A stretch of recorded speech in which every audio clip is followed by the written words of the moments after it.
Hi all, the chess world lost a fantastic player in the form of Bent Larsen recently.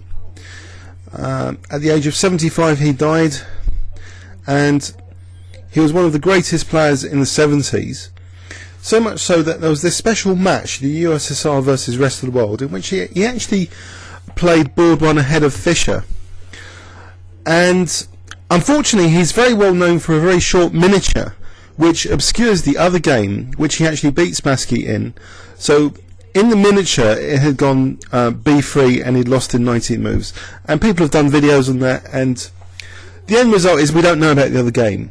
And in fact Spassky was put on the benches for round 4, and a player called Stein was used as a reserve for Spassky, and Bent Larsen beat him, so he ended up getting actually 2.5 out of 4 for board 1, representing the rest of the world.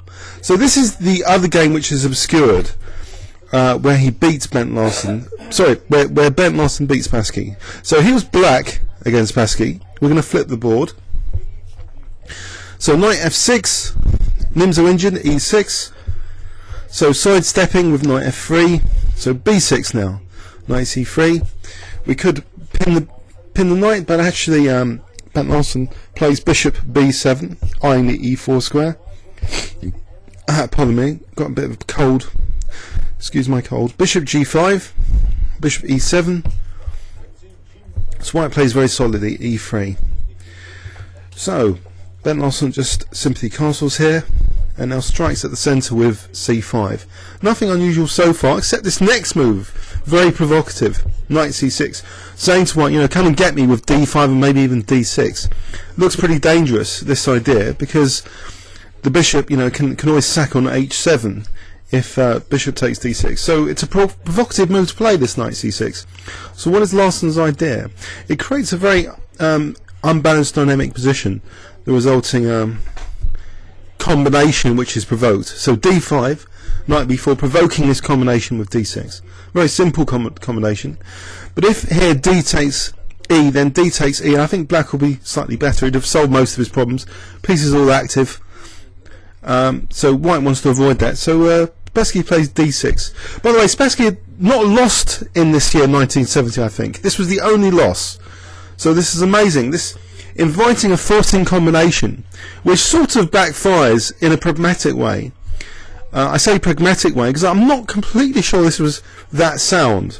So here bishop takes h7, king takes, queen takes d6, and it looks as though, you know, this is good for white, isn't it? Surely this is good for white. Well, what can black do here? If you know, his knight's pinned, and white's potentially just going to play queen, you know, maybe back to g3, just rook d1. It looks very comfortable. Well, Larsen plays a very forcing move. Bishop takes f3, inflicting structural damage, and now a very pesky, curious move, offering the exchange, actually an exchange sacrifice with knight e8. So the more observant of you will notice this disconnection which has occurred here between rook and queen. So this queen can actually take the rook now. In fact, Spassky didn't do that, and he didn't retreat his queen either. I think maybe just f6, and then black will start to untangle. Instead, Spassky played queen e7. So here's the potential inaccuracy or controversial move. But I think, you know, when Spassky played queen e7, he has the idea that you know, the rook's going to be forced to move after takes, and then rook d1, and there's a lot of pressure on d7. So this looked very tempting as well as just queen takes f8. You know, does he really want to invite complications after queen takes g5 and queen h5? Engine checking, it is a slightly dodgy continuation for black, actually. White can, you know, play things like king h1 and rook g1, but that's by the by. Let's look at the game continuation. Queen e7. So the queen's come off. Rook g8. Looks as though black's passive. What is he going to do about the d pawn? Blasting pressure down this d file. What is he going to do after rook fd1?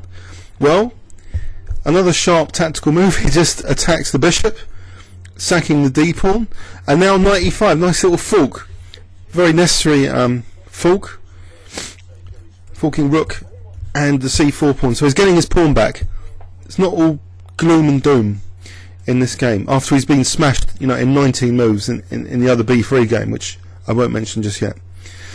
So knight e4, knight a5, another forcing move. The rook goes to d7, and now the knight comes back with good control of the centre, coming ready to leap on e5, maybe take on f3. So Larsen has to stop knight e5 now, so he plays f4. Okay. Now rook c8. So what does rook c8 do? Well, potentially now there's rook c7 perhaps to exchange off rooks. That's another option, or knight c7 to d5 maybe. So Spassky plays actually rook c1. Now maybe here, actually that's curious, maybe knight c7, maybe knight takes c5 might be interesting there, with d takes and rook c5 with a lot of pressure on these two knights. Maybe that's one possibility. So actually the move a5 was played here, so it's sort of clamping down I suppose on a3 and b4 as well, without committing the knight just yet anywhere. After a3, now king g6. So Larsen's now liberating this rook, which was actually not doing much, and now the rook's got something to attack. Going to attack down this h file, and there's a slippery slope which Spassky goes on now. Perhaps he's a bit excited with the prospect of attacking on the g file against black's king, so he plays actually king g2 with the idea of potentially sacking this h pawn, which he does now. After rook h8 he plays king f3, just sacking h pawn to get in a rook, dangerous rook check using this g road to the black king. So knight g5 first though, reserving rook g1 as a potential ominous threat. So Larsen has to do stuff quickly now, otherwise he's going to get blasted with his king on the g file. He actually shows the vulnerability of this knight, and slightly, you know, vulnerability of the white king now by playing e5. So, you know, with this, you know, potential idea of e takes, you know, if takes, then white will lose the d4 square, for example. So things are starting to snap in the white position here already. So there's an immediate threat of e takes f, simply. But rook g1 was played anyway. This is the slippery slope I was talking about. So you have to have some guts when playing Spassky, who at the time that there was the FIDE rating system. I think Spassky was 2670 and Larsen was 2650. Fischer was playing on board one was 2720, by the way, according to the wiki. But anyway, it takes some guts to be, you know, potential onslaught on the g file visually at least. So he just calmly plays e takes f4, bishop d6. Looks like a promising move, but I think engine inspection shows just taking is best. So Larsen gets another chance, and he doesn't need too many chances.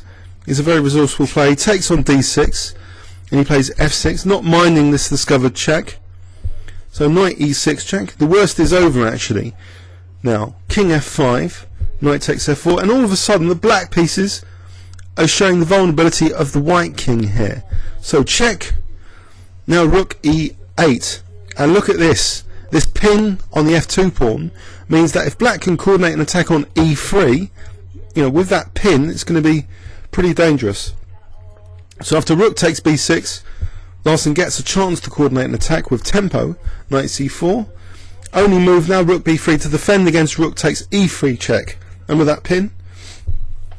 So rook b3, so Larsen is tying up Spassky now, and he's using his g pawn now as a battering ram to get to the white king, with this pinning idea being used if he can get in g3 at some point. So knight d5, rook e5, the knight's a bit vulnerable, hopping around here. Where can it go? If knight c3, there's rook takes e3 check. That would be crushing. So the rook ends up protecting that pawn knight, but now g4 with the ominous threat of g3, and it's here Spassky just collapsed. I think there's better moves than what he played, for sure, but let's have a look what he played first. So king f1, just losing a piece to check, and after king e2 just takes on d1, because he's now going to take on d5, and that was it, collapse. So this is how Larsen, in that famous USSR versus rest of the world match, took down Boris Spassky. I think Spassky's only lost that year in the Belgrade 1970 match.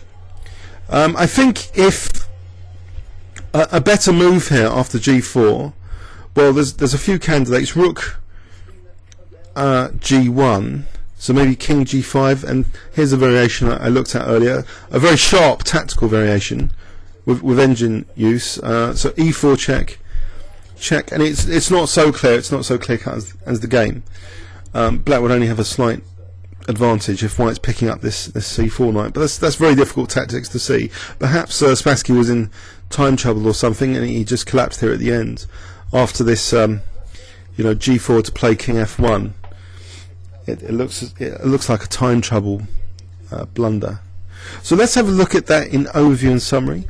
So this is how Larsen beat Spassky. Provocation, I would say, provoking this tactical sequence, getting some very forcing moves in, offering the exchange sacrifice here, which wasn't taken, and then some sort of shuffling around mysteriously to sort of establish material equality, and then use this H file to get his king out and also exposed on the G file, not minding this exposure because he's getting some counterplay against the white king. And then I think this was a clear mistake. I think bishop d6, not just e takes f4. Easy to say. Spassky must have had some good ideas with this bishop d6, but f6, it's more dangerous how it looks than it actually is. So the black king's able to escape, and actually the black pieces are finally coordinating against the white king. So forcing passivity finally, and Spassky's not usually that passive. And then this overloading, this knight, this poor knight, where is it going? Okay, so g4 now, and after king f1, which is a disaster move, rook g1, for example, would be a little bit better. Spassky was just losing that poor knight after check, and rook takes d1, so the knight's lost. So what a collapse, what a revenge after the miniature. Hope you enjoyed it. Please leave any comments or questions on YouTube. Rest in peace, Bent Larsen. Thanks very much.